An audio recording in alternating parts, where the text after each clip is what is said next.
Hi guys, welcome to CDSL family. Hi ఎప్పుడే hi చెప్పు hi చెప్పవే హాయ్ ఇప్పుడు నా టర్న్ ఏయ్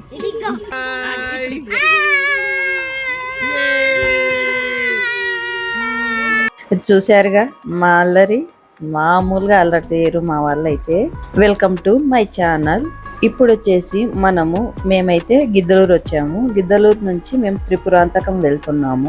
నాకైతే అసలు ఈ త్రిపురాంతకం ఎక్కడున్నది కూడా తెలియదు. ఒక అబ్బాయి చెప్పాడు మా ఏ ఊరు అంటే గిద్దలూరు అని చెప్తే, గిద్దలూరుకి దగ్గరలో త్రిపురాంతకం ఉంది మేడం, చాలా ఫేమస్ గుడి అంటే. నాకు అంతవరకు మా ఊరు దగ్గరలో ఒక ఊరు ఉంది మంచి ఫేమస్ అయింది అని కూడా నాకు తెలియదు. తెలిసాక ఊరుకుంటామా, ఇమ్మీడియట్ గా హైదరాబాద్ నుంచి గిద్దలూరు వెళ్ళి గిద్దలూరు నుంచి త్రిపురాంతకం బయలుదేరాను. విత్ ఫ్యామిలీతో టెంపుల్ బయలుదేరాం. పదండి వెళ్దాం. మేము మా తోడి కోడలు అందరం కలిసి త్రిపురాంతకం వెళ్తున్నాము. అంటే వేరే సైడ్ నుంచి మా బాబాయ్ వాళ్ళు మా అత్తయ్య వాళ్ళు కూడా వచ్చాము. ఫస్ట్ టైం ఫ్యామిలీ మొత్తము ఒక ట్రిప్ కంటూ వెళ్ళామంటే ఈ ట్రిప్కే మేము వెళ్ళింది. ఫస్ట్ టైం ఆ ఫ్యామిలీ మొత్తం వెళ్ళిన ట్రిప్ ఇది. ఈ టెంపుల్ వచ్చేసి కొండ పైన ఉందండి. ఇక్కడ మాత్రం ఎవరైనా ఘాట్ సెక్షన్ నేర్చుకోవాలంటే బాగా ఈజీగా నేర్చుకోవచ్చు. కొంచెం అంటే ఎక్కువ ఘాట్ సెక్షన్ ఏం లేదు, కాకపోతే కొంచెం ఉందన్నమాట. నాకైతే ఇలా అడ్వెంచర్లు చేయడం అంటే నాకు చాలా ఇష్టము. మీలో ఎంతమందికి ఇష్టమో నాకు కామెంట్ చేయండి. ఎందుకంటే కార్ డ్రైవింగ్ ఇంకా పర్ఫెక్ట్గా వస్తుంది. కొండపైకి వెళ్ళి మొత్తం నేచర్ చూస్తే చాలా పీస్ఫుల్గా, చాలా ప్రశాంతంగా ఉంది. కొండపైనే పార్కింగ్ ఏరియా ఉంది. పార్కింగ్ చేసేసి మేము టెంపుల్లోకి వెళ్తున్నాము.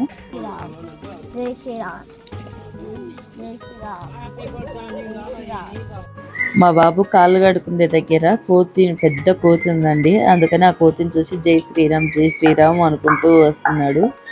ఇదిగోండి, ఇదే త్రిపురాంతకం టెంపుల్. ఈ టెంపుల్ ఇక్కడైతే స్థల పురాణం ఉంది. ఇది నేను ఘాట్ సెక్షన్ అని కదండి, ఘాట్ సెక్షన్ లేకుండా ఆ కొండ మెట్ల ద్వారా కూడా రావచ్చు.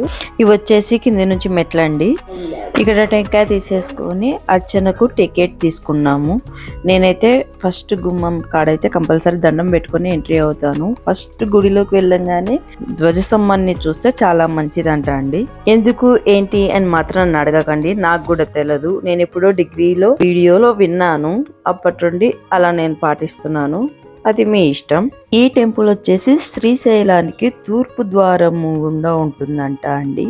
ఉత్తర ద్వారం ఉన్న టెంపుల్ కూడా నేను మన వీడియోలో పోస్ట్ చేశాను. అదే ఉమామహేశ్వర స్వామి టెంపుల్ శ్రీశైలం ట్రిప్ లో ఉంటుంది. నేను ఆ లింక్ ని డిస్క్రిప్షన్ లో ఇస్తాను, ఒకసారి విజిట్ చేయండి. ఆ టెంపుల్ కూడా చాలా బాగుంటుంది. కొండల మధ్యన చాలా బ్యూటిఫుల్ గా ఉంటుంది. ఈ టెంపుల్ మాత్రం చాలా ఓల్డ్ టెంపుల్, చాలా బాగుంది. కొన్ని వీడియోలలో అయితే దయ్యాలు కట్టిన గుడి అని అన్నారు. రాత్రికి రాత్రి దయ్యాలు కట్టిన గుడి అని అన్నంగా విన్నాను.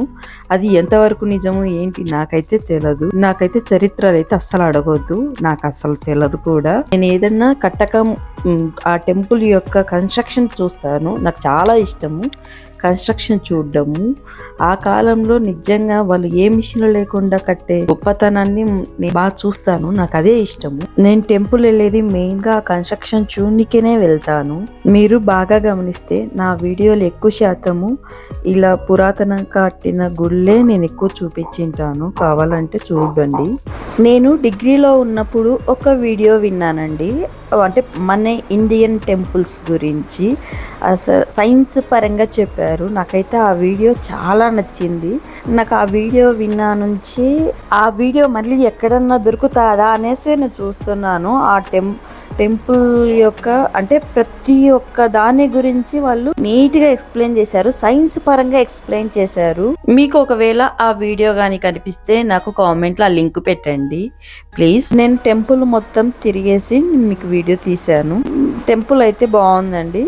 పదండి వెళ్ళి ఆ శివయ్యని దర్శనం చేసుకుందాం. నేను ఎప్పుడు టెంపుల్ లోపల వీడియో తీయను, గర్భగుడి లోపల ఎప్పుడు వీడియో తీయను కనుక నేను ఆ ఎంట్రెన్స్ వరకు మాత్రమే వీడియో తీశాను, లోపల మాత్రం నేను వీడియో తీయలేదండి. పదండి శివయ్యని దర్శనం చేసుకుందాం.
ఆ పక్కనే గోపురం కడుతుంటే కొందరుండి బాల త్రిపురాంతక టెంపుల్ వెళ్ళాలంటే ఇలా వెళ్ళాలి అని అన్నారు. తర్వాత అలా కాదు వేరే రూట్ ఉందని చెప్తే మళ్ళీ మేము వెనక్కి వెళ్ళాం. ఇదే మా ఫ్యామిలీ మొత్తము అందరం చాలా బాగా ఎంజాయ్ చేసాము.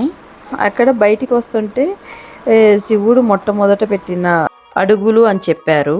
నేను ఆ ఫోటోలు కూడా తీసి మీకు పెట్టాను. పదండి ఇక్కడ నుండి మనము బాల త్రిపుర సుందరి అమ్మవారి టెంపుల్ కి వెళ్దాం.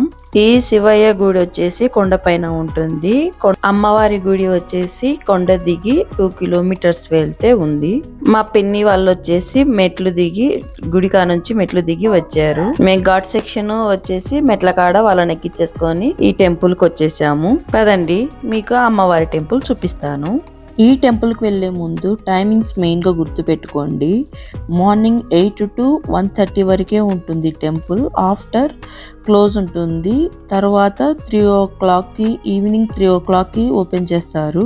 మాకు ఏంటిదంటే మేము వెళ్ళినప్పుడు ఆఫ్టర్నూన్ 2 o'clock మధ్యలో అయిందండి. కాకపోతే ఆ రోజు జడ్జి వచ్చారు. జడ్జి వచ్చినందుకు మమ్మల్ని పంపించేశారు. లేకపోతే 3 o'clock వరకు వెయిట్ చేసి దర్శనం చేసుకోవాల్సిందే. ఈ టెంపుల్ వచ్చేసి చెరువులో ఉంటుందండి. ఈ టెంపుల్ లాస్ట్ లో ఆ చెరువు కూడా మీకు చూపిస్తాను. ఇక్కడ మీరు చూస్తున్నది అమ్మవారి రక్తపాత్ర అండి. ఇది మీరు చూసారు కదా, ఇక్కడ వచ్చేసి ఎంత రక్తం పోసినా నిండదంట అండి, ఆవిరైపోతుందంట. ఇప్పుడు రక్తాలు పోయట్లేదు, గుమ్మడికాయ అలా చేస్తున్నారు. గాని పూర్వకాలం అయితే దున్నపోతును కోసి ఒక బిందెడు నీళ్లు పోసినా గానీ నిండేది కాదంట. అంటే అలా 101 దున్నపోతులను కోసి 101 బిందెలు పోసినా గానీ ఆ దోన్ అనేది నిండేది కాదంట. మరుసటి రోజుకి అసలు రక్తం చుక్క కూడా ఉండేది కాదంట. అంటే అంత నీట్గా ఉండేదంట. ఎక్కడైనా టెంపుల్స్ కొంచెం పైన ఉంటాయి, ఇక్కడ మాత్రం బాల త్రిపురాంతకం టెంపుల్లో మాత్రం అమ్మవారు ఒక గుహలో లాగా కొంచెం కిందికెళ్ళి చూడాలి. నేను గుడి లోపల వీడియో తీయలేదు, నేను మీకు బయట మాత్రమే చూపిస్తున్నాను. గుడి లోపల ఎలా ఉండేది నేను ఎక్స్ప్లెయిన్ చేస్తున్నాను. లోపల గుహలాగా అంటే లోపల డౌన్ ఉంది. ఈ టెంపుల్ మాత్రం ఇది మామూలుగా అయితే చెరువులో ఉందంట. మనకు అలా అనిపించదు, కాకపోతే టెంపుల్ మొత్తం చెరువులో ఉంది, కనపడదు అంతే. చెరువు అంతా నిండిపోయిన అమ్మవారి గర్భగుడిలోకి మాత్రం చుక్క నీళ్లు వెళ్ళవంట అండి. అమ్మవారి గర్భగుడిలోకి మాత్రం స్టెప్స్ 9 స్టెప్స్ దిగి అమ్మవారిని చూడాలి. అమ్మవారి వెనకాల నిజ స్వరూపం ఉందంట. అమ్మవారు ఇక్కడ స్వయంభూ వెలిచారు. ఇక్కడ అమ్మవారి మూల విరాట్ నిరాకారంగా ఉన్నదంట అండి. భక్తుల కోసము పక్కకి అమ్మవారి విగ్రహం ప్రతిష్ఠించారు. ఇక్కడ మీకు కనిపిస్తున్న చిన్న చిన్న విగ్రహాలు వచ్చేసి అమ్మవారి ప్రతిరూపాలు. రాక్షస సంహారంలో చేసిన ప్రతిరూపాలు ఇక్కడ ఉంటాయండి. అన్ని మీరు చూడొచ్చు. ఇక్కడ అమ్మవారి మొట్టమొదట పాదాలు పెట్టిన పాదాలు కూడా చూడొచ్చండి. పదండి మొత్తం టెంపుల్ చూపించేస్తాను. నేను మీకు చుట్టూ చూపించాను. ఇప్పుడు నేను మీకు చెరువు చూపిస్తున్నాను. మేము చెరువులోకి వెళ్ళాము, అదే చెరువు ఇప్పుడు మీకు చూపిస్తున్నాను. మీరు కూడా చూసేయండి. మా వీడియో కానీ నచ్చితే please like, share, subscribe to my channel.